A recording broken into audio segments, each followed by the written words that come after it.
श्रीमती सरोजिनी देवी अवसरप्राप्त शिक्षयित्री पूर्वकच्छ गाँव बासिंदा।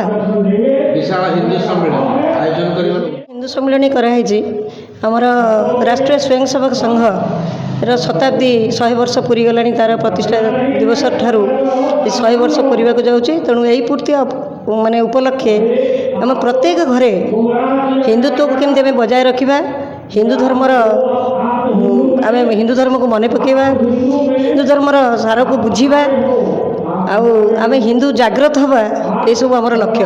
तेणु से जो आयोजन कर को जानिबी निश्चिंत भाव में मो भितर मोर प्रभाव माने आपे आपे आसीबो।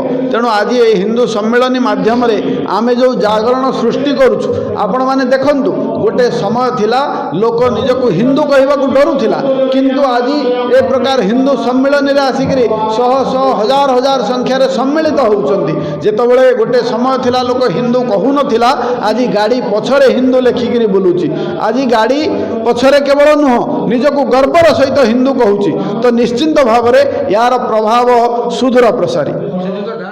हिंदू धर्म विषय जानतु, हिंदू जाति विषय जानतु एवं निजको हिंदू बोली मनरे गर्वित करंतु, गर्व करंतु। यह हूँ आमर लक्ष्य। मध्यगछ मंडल आमर हूँ 3टा पंचायत को नहीं मध्यगछ मंडल है संघ तरफ।